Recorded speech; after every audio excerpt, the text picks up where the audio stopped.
fact that we're most definitely never going to see the payoff to that Rock Soul storyline at all. I think that's why they did it. I think that's honestly why they did it, and why they kind of rushed it, which seems like we've discussed this and we've beaten this to death. It's almost like with so many PLEs and so many major episodes of WWE coming up that they seem to be rushing the storylines, and if it just doesn't work, they'll just throw something into it. And that's what it felt like that John Cena promo was, and that's why I'm like, I'm not buying this.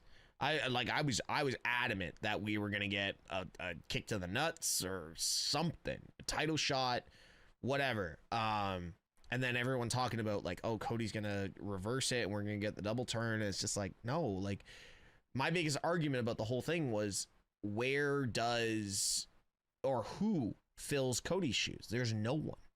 There's literally no one. If Cody disappeared tomorrow, there's no one, no pure, right now ready white meat babyface, like you said, ready to jump into that position. You could say Braun Breaker, he's technically a heel. Trick Williams hasn't even been called up yet. You look at Joe Hendry, he could get pulled from TNA and sign his contract with WWE.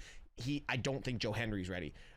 We had a conversation a few weeks ago about a woman, kind of a female, stepping into that position. The only two people that myself and my entire chat came up with was Rhea Ripley and LA Knight. But who do either one of those people want to take the Cody Rhodes schedule? I think they would if they could. If LA Knight was offered the Cody Rhodes gig and you're the new face of the company, he'll do whatever it takes, especially at with his the road age. And Rhea Ripley as well. Yeah. Oh, well, the thing is, they wouldn't make him the guy at his age anyways. It's gonna be the to me, Braun Breaker is the clear-cut future of the WWE from every angle. He can get over with the crowd as a face. We've already seen it. He can be a great heel. We've already seen it. He's going to get the Paul Heyman rub for years to come. We're already seeing that. Yeah.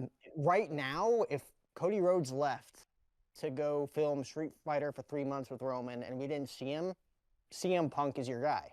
He's the guy that's going to be there week in and week out on television, telling stories alongside, John Cena for the next few months. I feel like now that Cena's a babyface, he can justify, and I feel like now that it's coming down to the wire, I believe there's 12 dates left to be exact. Yeah. I feel like he's going to add a couple more dates. I feel like once we come down to the wire, and I could be wrong, but I hope I'm right, that John Cena is going to be like, all right, for these final 2 months, let's be on TV almost every week.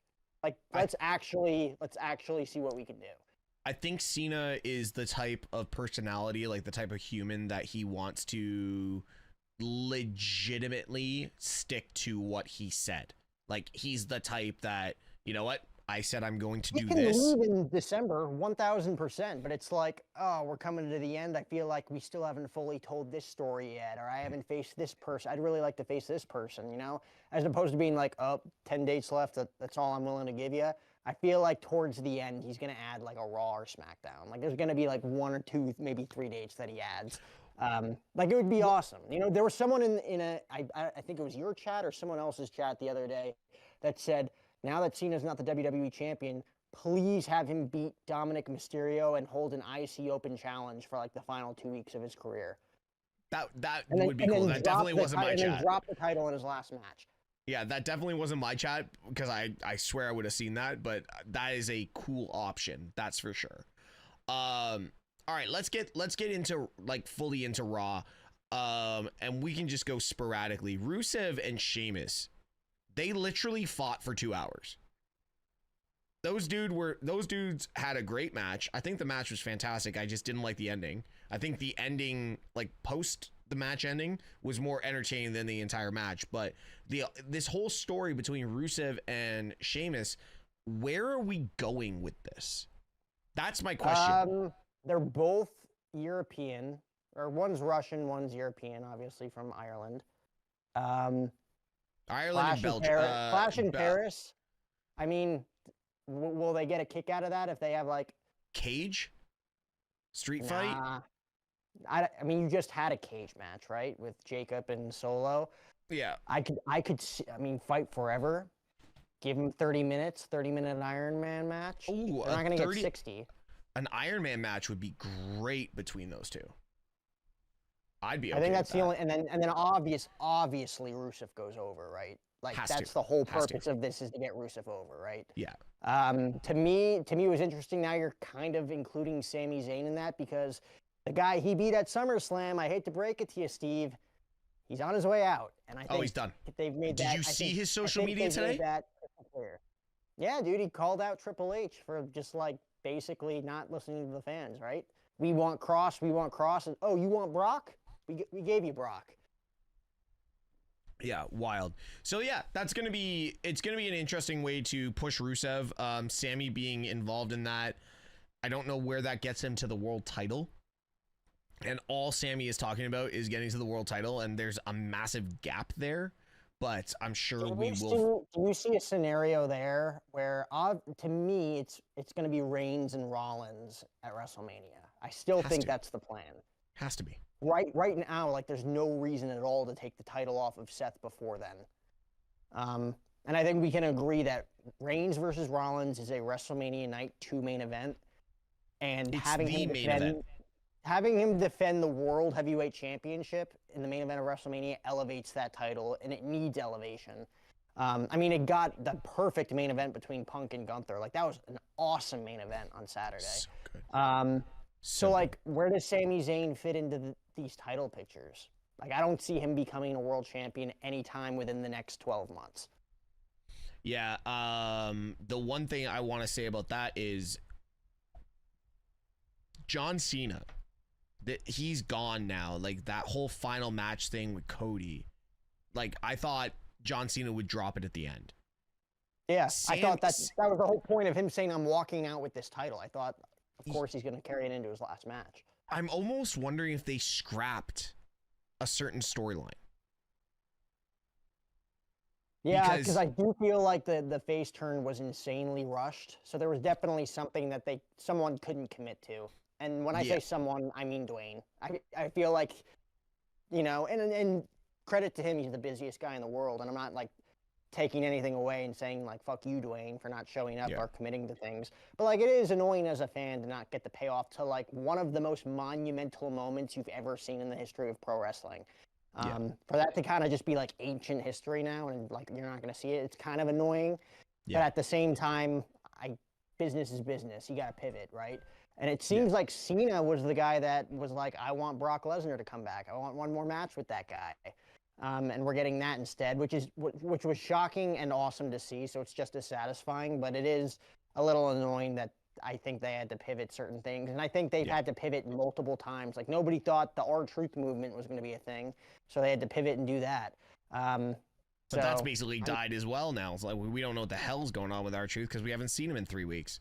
But back to the Sammy thing, like, I don't know where he fits. I don't know what they're trying to build and how they're trying to make us believe that Sammy fits into a world title or a undisputed championship picture. Like, right now, I don't even see where Sammy gets into the IC title picture. Minus the US title on a different show. I don't see where Sammy gets into any title picture. Maybe the Speed Championship. And speaking of the Speed Championship, let's talk about the Speed Champion, El Grande Americano. Which version of El Grande Americano are we talking about here? We have four El Grande Americanos. Bro, it's the Spider-Man meme. What is going on with El Grande Americano? So we know Chad Gable, we know Ludwig Kaiser, we know Pete Dunne. Pete Dunne. We don't know the fourth. That one, you didn't really see his face. Like the final guy that came in with the sidekick. The thing is, the sidekick looks so familiar. Yeah. I'd have to, like, really do my homework on it, but.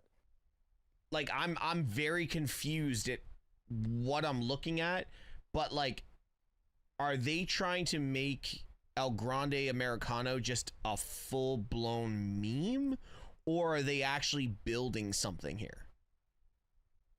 That's the beautiful thing about pro wrestling, Steve, is that we get to guess every single week. I still would love to see Omos wearing that mask. I think that would be the greatest thing ever. Omos comes out in El Grande Americano gear, I'm going to die. But with this whole segment, talking about the El Grande Americanos, Dominic Mysterio, the hottest heel, I'm going to say, in pro wrestling. Like, he is the hottest face heel. That's the only way I can describe it in pro wrestling. Dominic Mysterio is so over right now. That match against AJ Styles was phenomenal. I think building the homage to Eddie Guerrero and the way they built that around the entire match was beautiful. But even tonight, like, I don't know if you saw the commercial break segment, but the crowd was so hot for Dom. Just chanting like dirty, dirty Dom, all that. And great match against Dragon Lee. But are we finding it to be a direction for Dom that, yes, the IC title is priority, but with this AAA event coming up on August 16th, are we going to see Dom as the face of AAA? It's an interesting take. I don't necessarily think that he's going to be like a mainstay on AAA. It helps AAA. WWE just signed them. It's good cross promotion, but at the same time, you're still building Dom to be one of your stars of the future. You talk about the Braun Breakers of the world, the Bronson Reeds of the world, Dominic Mysterio. Whether we like it or not, he's going to be a mainstay on WWE television for like 20 years to come. So I could see them going that route. I could see him being a very prominent figure on AAA, but I don't think he's going to be like one of their guys. I don't see WWE utilizing any of their current top guys that sell a lot of merch and make a lot of money for the business and putting them into another company. I've got another take on this. I see they've invested in AAA. They need to make AAA mainstream. And I'm almost going to say this right now. Coming out of August 16th, I cannot think of the name of the event for AAA. But I'm going to say Dominic Mysterio walks out with the Mega Championship and is carrying the AAA Mega Championship on Monday Night Raw. With the IC title. With the IC title.